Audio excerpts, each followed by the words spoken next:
got the shower. Hey, I know it says stay ready. I'm not ready. I'm not ready at all, but I just got the shower.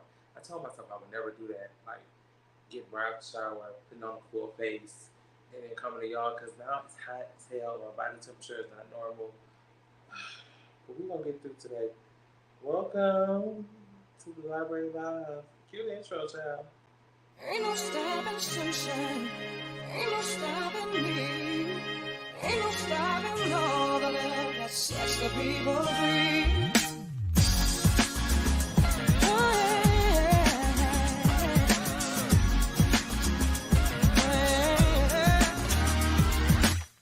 Don't try to tell me to wait till I belong.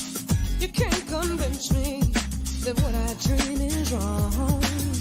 No matter what you say, you can't cloud my head. I push the fear away. You remember what I said. You can't stop the tide rising high. No. You can't stop the light in my eyes. Oh no. You can't keep me down. Tell you why. Ain't no stopping sunshine. Ain't no stopping me. Ain't no stopping all the love that sets the people free. Ain't no stopping wisdom from changing people's minds. Ain't no stopping sunshine, gonna leave the dark behind. I won't believe it if you say I've lost my chance. I'll be Three. Hey. I'm like literally about to die. The cards are all out of order. I told you I just got out the shower and I'm like hot. Just my body temperature is like high as hell. Welcome to the Library Live. How was your weekend? How was your weekend? I hope you had a great weekend. I went to work. I don't know how I feel about this white light. I don't know how I feel about it. I'm not feeling white light tonight. I'm feeling, ooh, yeah, let's go with that. I went to work on Saturday, which was fun. Y'all know, I'm fortunate enough to be one of those people who actually like their jobs. So when I'm bored, I was like, I'm gonna go to work. I'm that person. My director is so annoying and sick of my shit. But, because she's one of those, and I appreciate this about her. She's very much so like work-life balance, all that good stuff. If I'm sitting at home bored, I'm going to work. I'm going to work. I'm about to go to work. I could be doing something productive. If I'm just sitting at home chilling, I'm going to go. I'm going to head on over to the job and, get some work done. So that's what I did on Saturday. Sunday, yesterday, I didn't do much, but went to the grocery store, tested out a new recipe. That's really it. I didn't do much on Sunday. And then today, I worked from home. So I've had a pretty nice, productive weekend. Yeah. Yes. Hope you guys did too. We are going to go ahead and get into the mess because, listen, we got a lot to care about. We're going to start off with Lizzo. Now, I didn't get no picture from Lizzo. So, Lizzo has been all up in the drama as of lately, as of the past week. Can y'all hear that, fam? Because if you can, I can turn it off, and I'll be home. I said that like y'all was going to be able to, like, in real time, be like, yeah, we can hear it.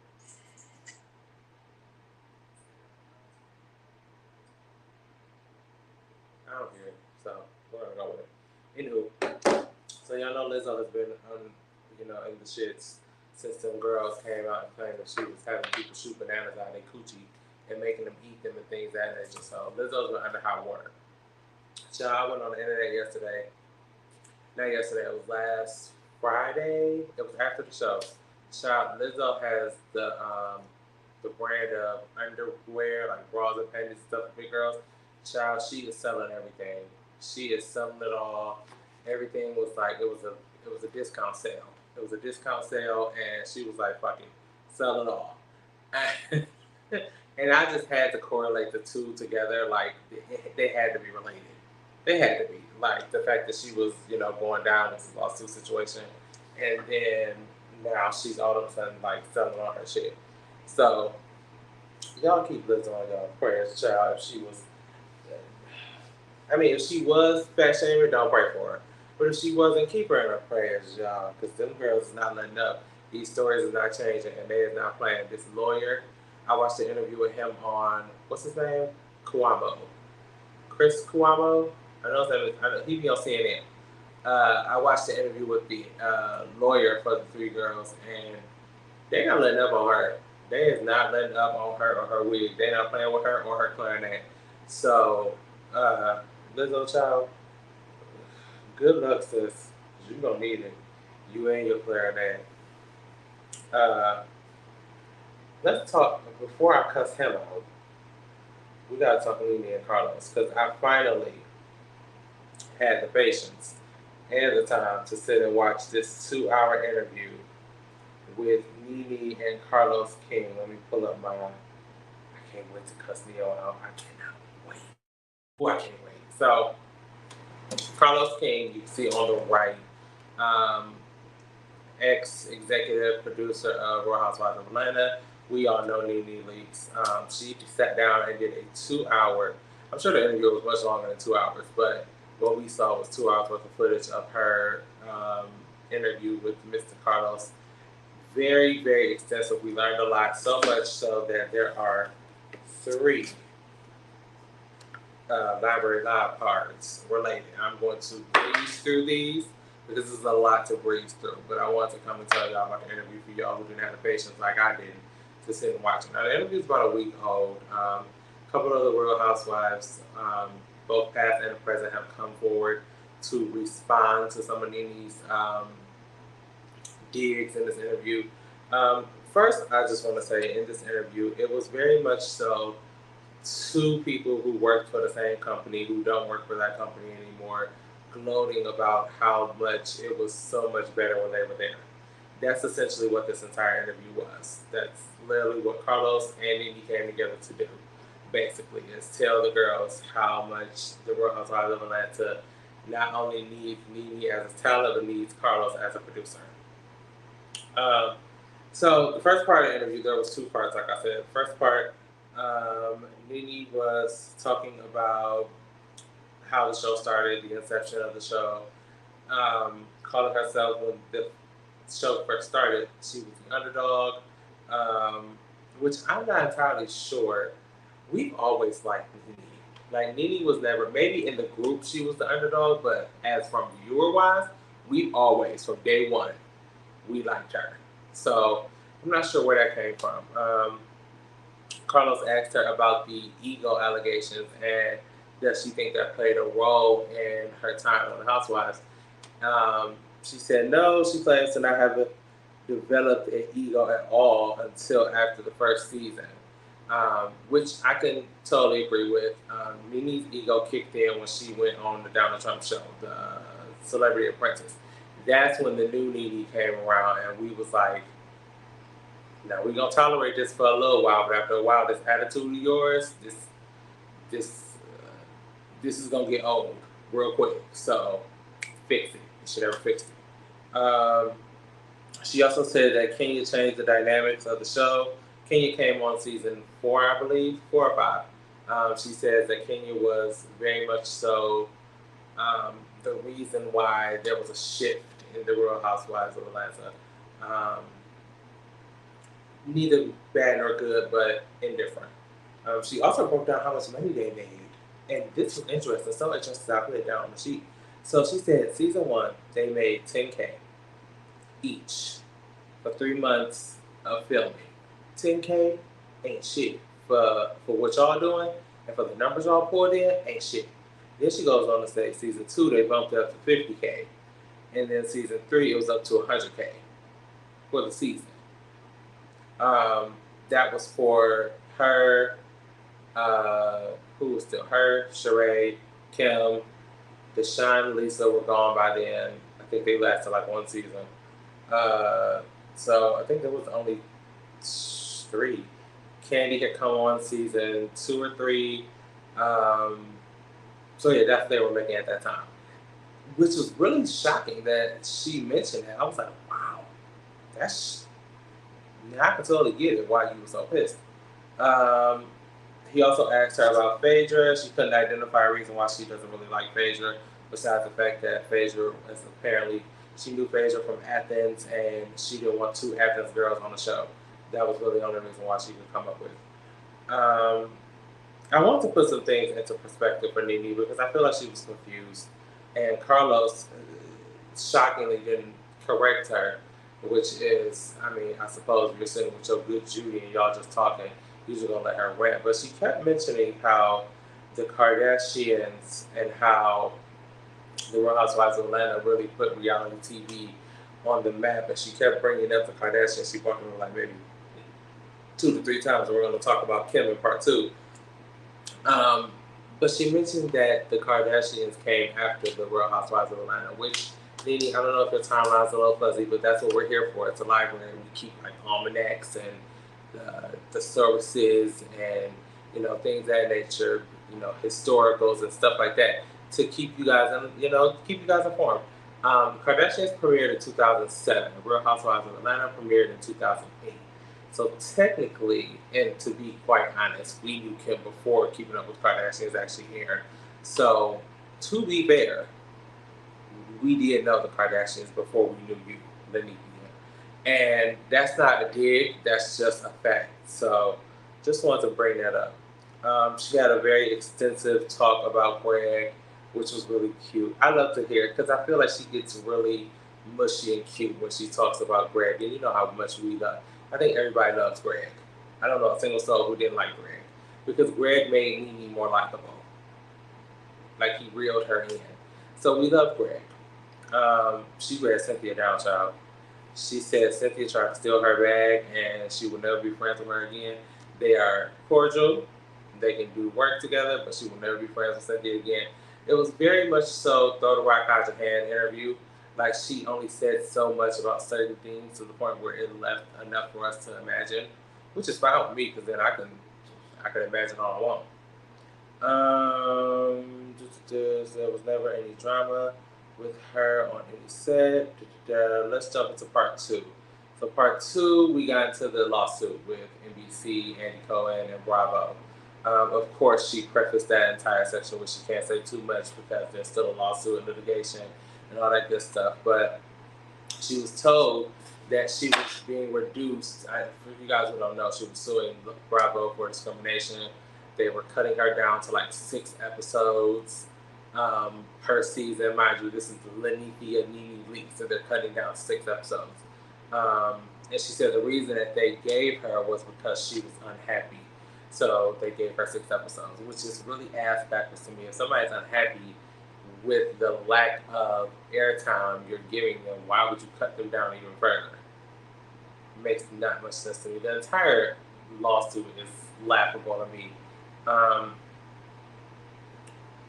And after she sat and broke it down, like she continued to go into like the logistics of just Bravo and all that in general, I actually agreed with her.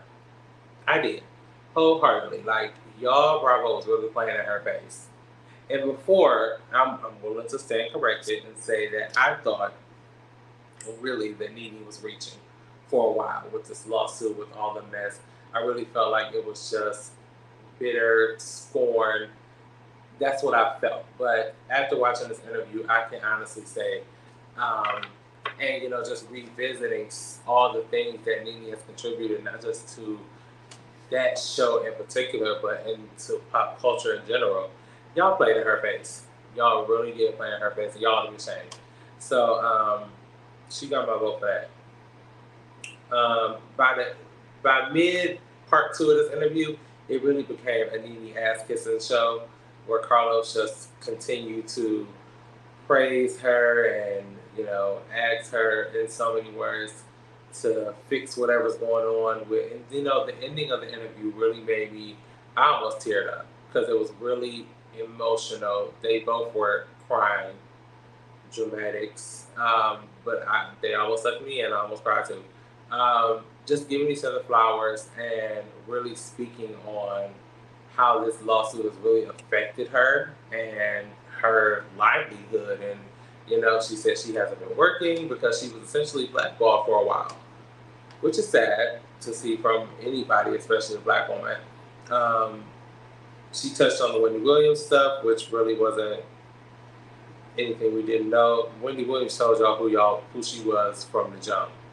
And Nene, because you thought you was gonna be any different, that's on you.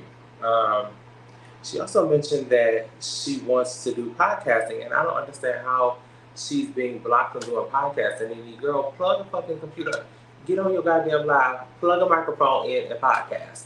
Like, podcasting is not something that, now what the podcasting Nene's probably looking for is a big podcasting deal with a syndicated podcast company or something along those lines.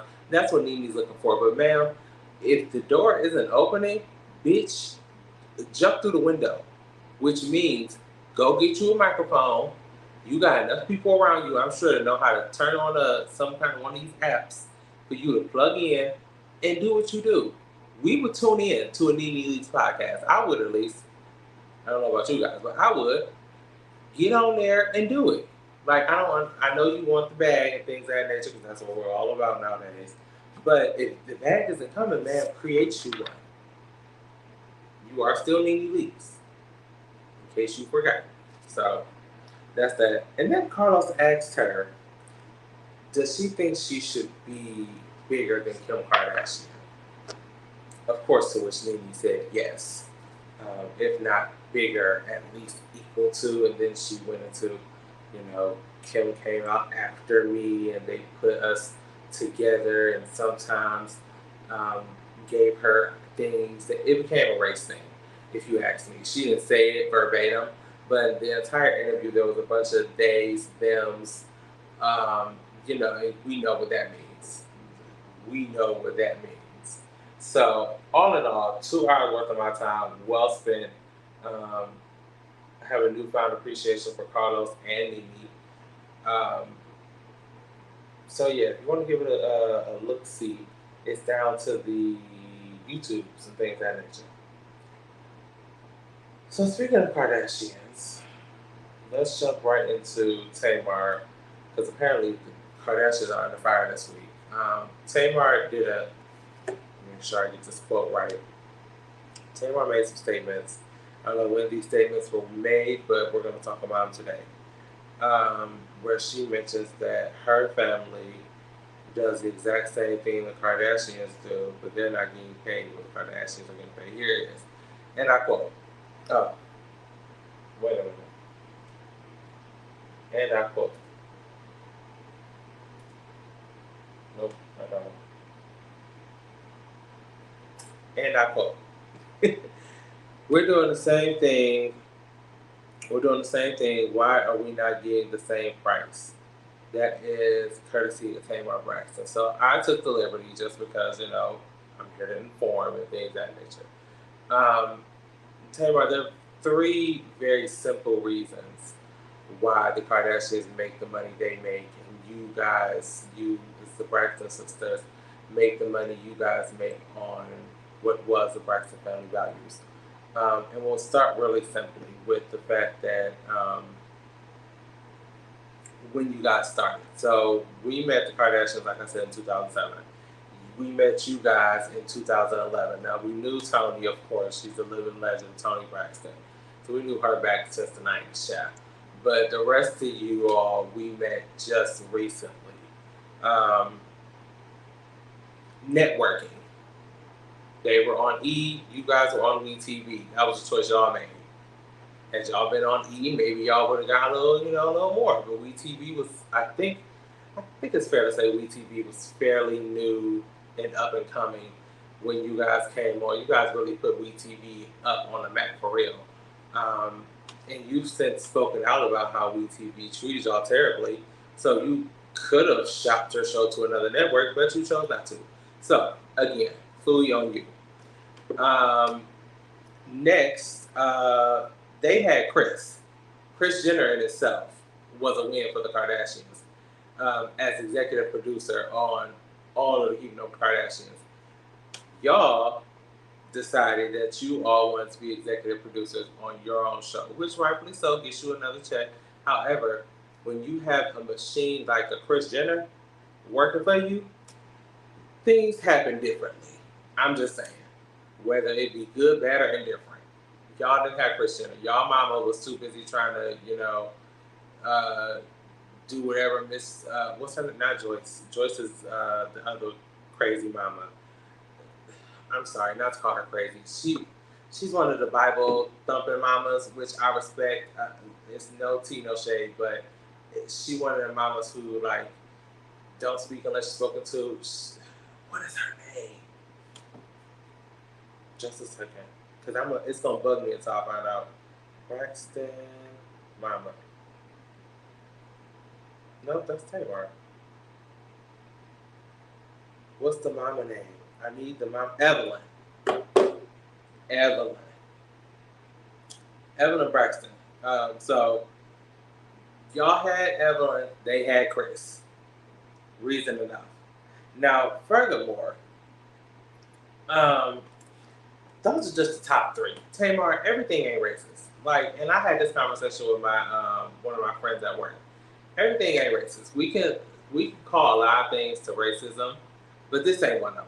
This is just a case of, ma'am, y'all just wasn't them girls like the Kardashians was, and that's why they're making what they're making, and y'all making what y'all made. And that's just that. Now, did y'all have the same opportunity? Probably not. But I'm not putting racism on that. I'm not. I'm putting racism on something, which we're gonna talk about next.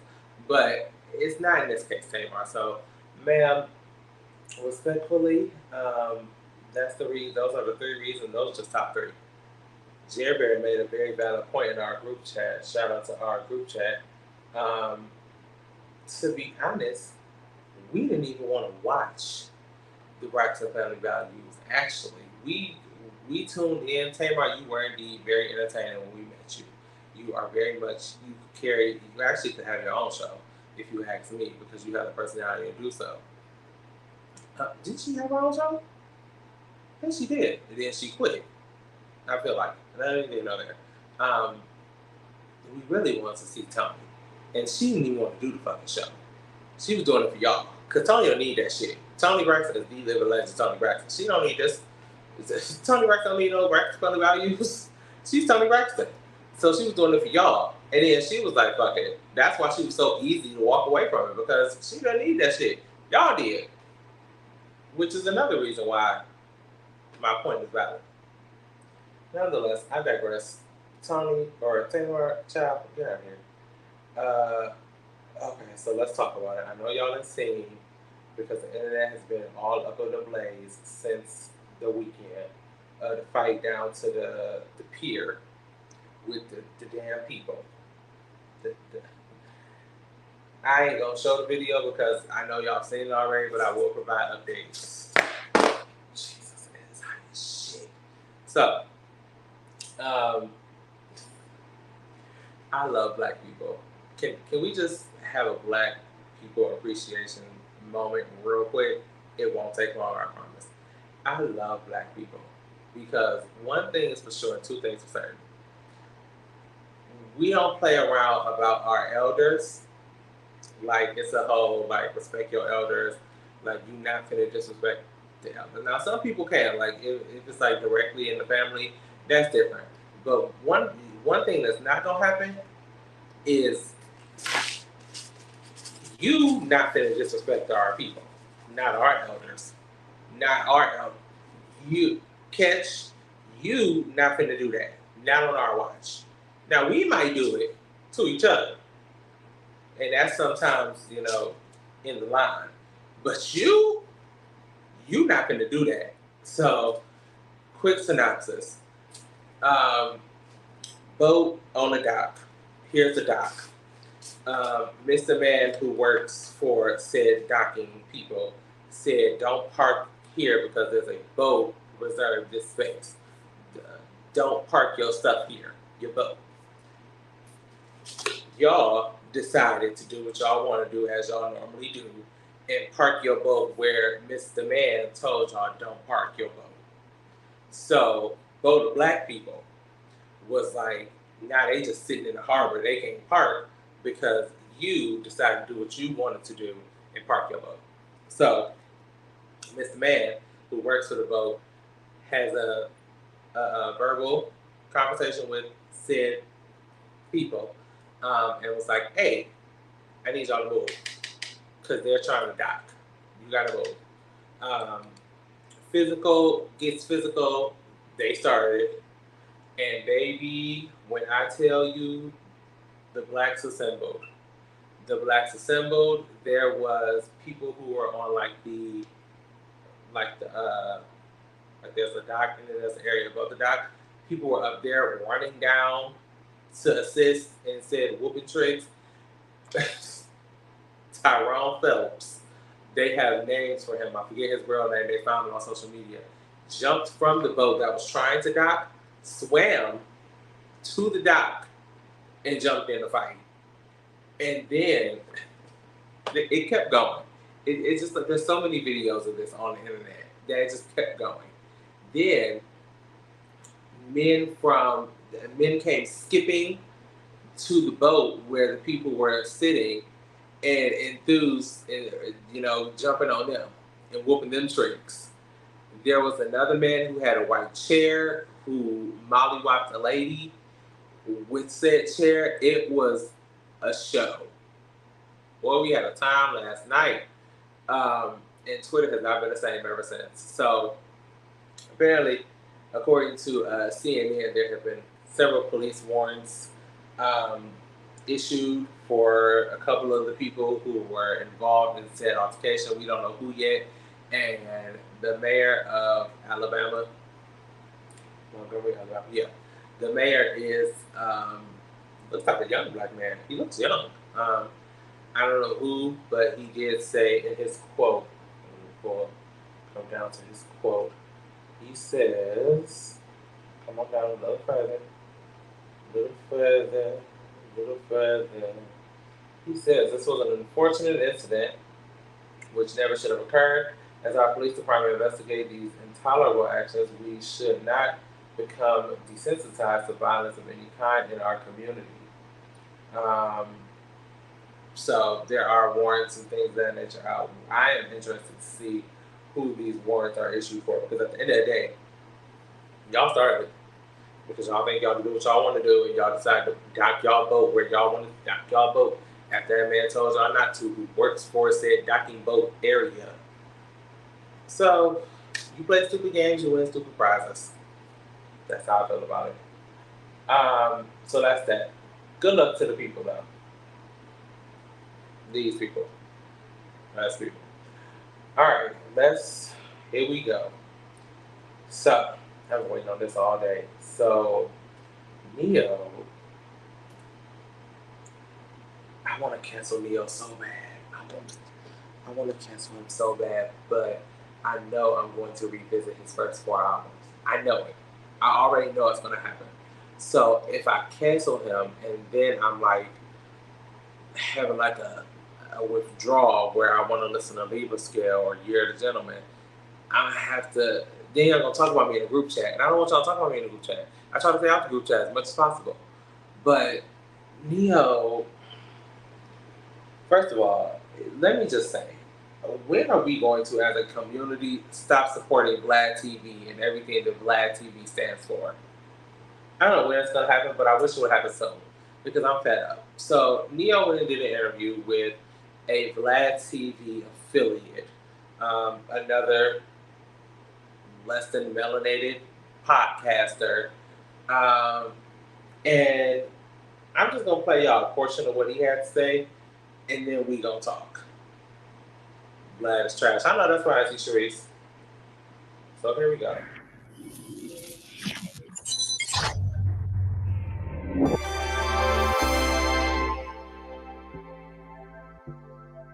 I have no issue with the LBG. I have no problem with nobody. Okay, Right. love.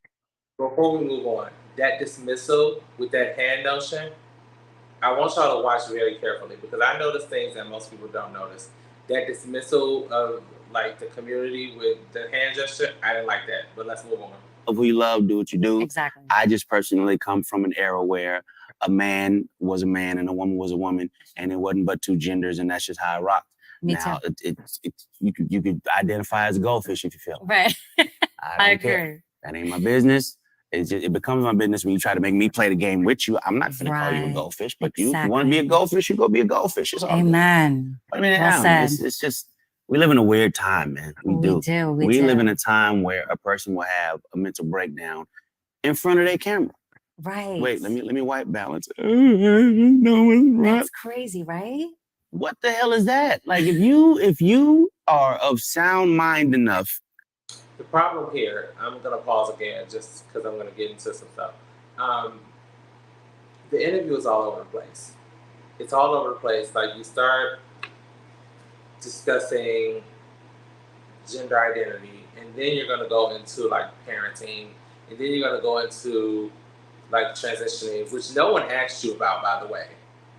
But I digress. Here we go. To find the light. Right. And then break down. Exactly. Ain't nothing wrong with you. And look at her. Look at her just sitting there smiling, yucking it up. Because she knows she's getting her a moment. Right. No, there is something wrong with you. There's something wrong with you. Right. There ain't nothing wrong with you. Like, man. Right. You're adding to it. It's all how we deal with life. Yeah, you know, and a lot of people want pity, self-pity.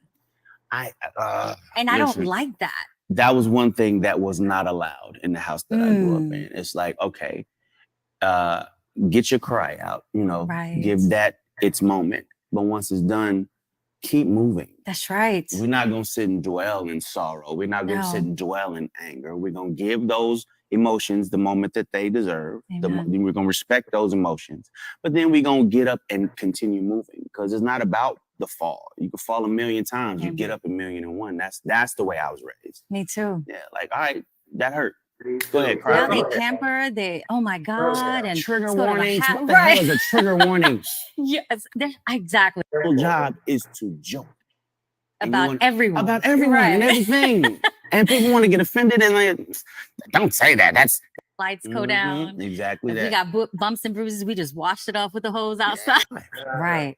And where did he get that from? If you let this 5-year-old boy, oh, here we go. Parents have almost lights go down. Exactly that. We got bumps and bruises. We just washed it off with the hose outside. Yeah, you was good. Come on, man. It's totally different. We need to get back to them days. I feel like I feel like parents have almost forgotten what the role of a parent is. Amen. It's like, okay, lost control. If your little boy comes to you and says, "Daddy, I want to be a girl," and you just let him rock with that, you just let. Right. He's 5. Right. And where did he get that from? If you let this 5-year-old boy decide to eat. Pause.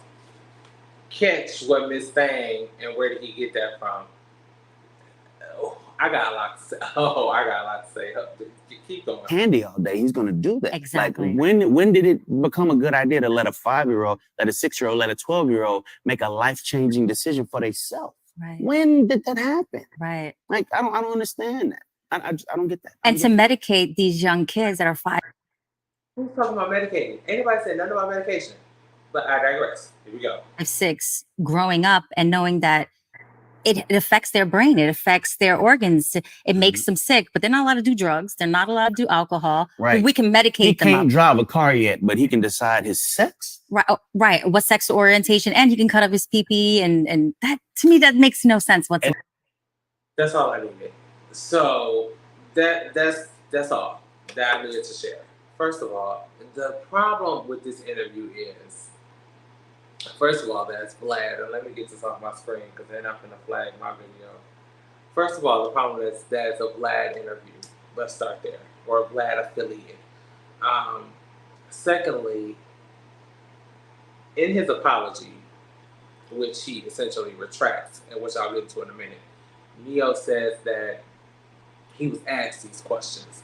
But from what we just watched, it was like a segment where you just decided to go into these tangents where you wanted to speak your mind because this was the place to do so, apparently, on this platform with Miss Mamas, who's sitting there shucking and jiving and laughing and keying, because guess what? That's what they do with us. And you fell right into it, you bald head dummy.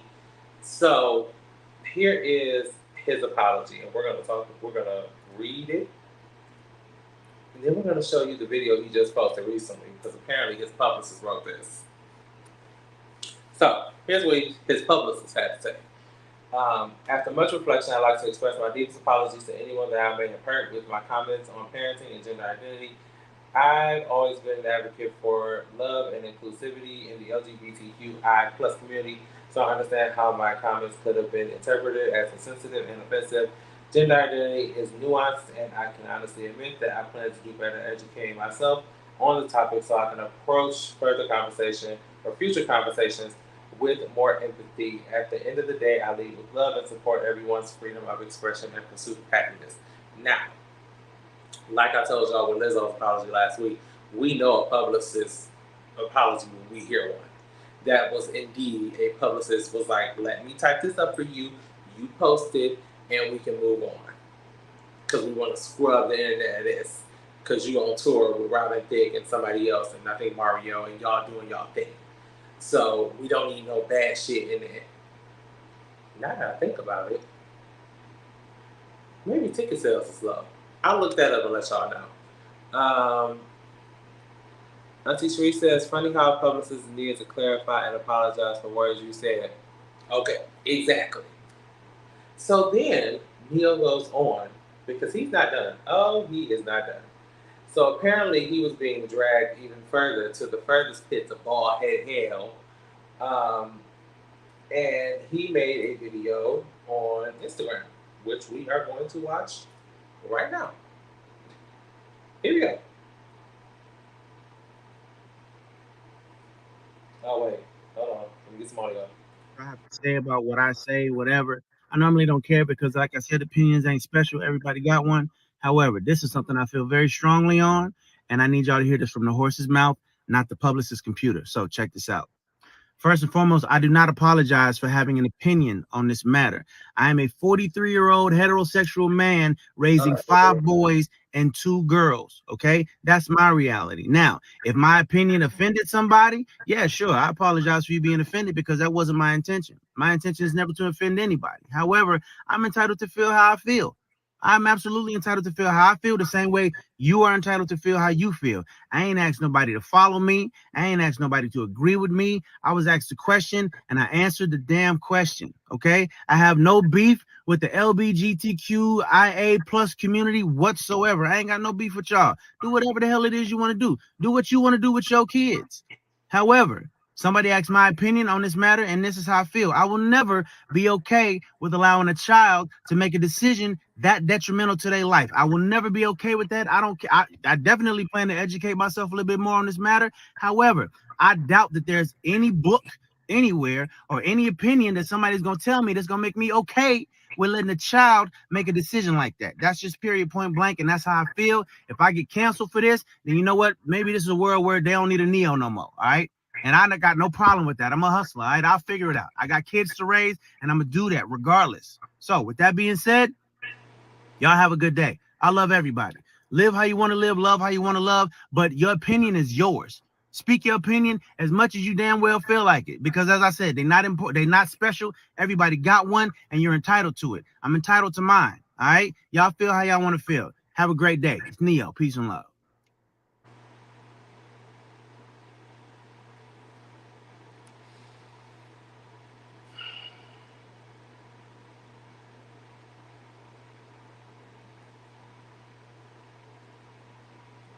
Got your chest out now after the publicist couldn't get it done. Okay, that very, he was definitely speaking with his chest, like, oh, you upset now, you upset now, you upset after we just got finished going down to the gas station, voting down for O'Shea, who was killed for being himself. Neo, you get on the internet with this bullshit. Here's my problem with all of this, and it's not just Neo, it's actually a lot of people in the world when they have opinions on the LGBTQIA plus community. And I will digress and say that, sometimes I joke, I call us the LGBTQRSTUVPIADA. That's because one thing, I'm a part. Two, it's in humor and it's in light. There's no malice behind it. We do got a lot of letters. And sometimes I be confused by all of the goddamn letters. But what I don't do is get on the internet and spew this rhetoric of, diminishing someone else's experience because it's not theirs. What I took most issue with is not only the whole where you were sitting and who you were sitting with, but the fact that you were okay with like shucking it up with Miss Mamas about your disapproval of the these are the kind of people who I wish gay children on. I do. And that may sound very harsh, but I do. So you can learn to, and not gay, not like a lesbian child, because society has come to appreciate and even sometimes lift up the lesbians of the world. I wish a little gay boy. Oh, is that offensive to say? I just said it now, so oh well. It's just so you can understand. Hey, DJ Chevy Red, just so you can understand what empathy and what true unconditional love is for a child, especially an LGBTQIA plus child.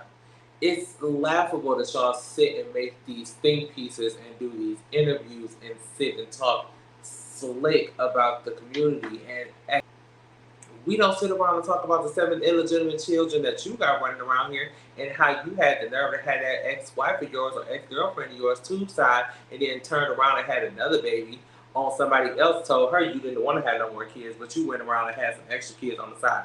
Mr. Vidalia on your head. Like, Neo, it's throwing rocks in a glass house for me. And I just can't. Like, you can't make this shit up. You, Neo, have been the laughing stock of the R&B trio. Well, Trey Songz actually is. You're like the second laughing stock. If you guys don't remember, there was Chris Brown, Neo, Trey Songz came out all at the same time. Chris soared. Neo was nice. He could sing. He wasn't like a dancer or nothing. And then there was Trey Songz, who just was fine as hell, and that's what sold his records. But at this point, sir, you are really upset. You are really bitter about that whole you ain't got it no more. You are currently doing casino tours. You got like the Valentine's Day tour.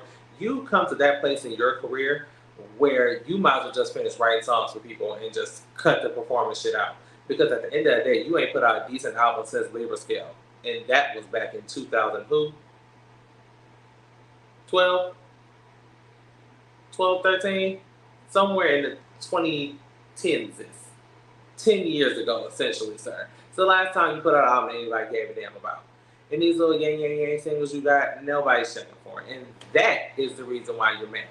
So I'm not even going to like fire off on Miss Mamas from Vlad TV or whatever, because at the end of the day, that's what they want to do.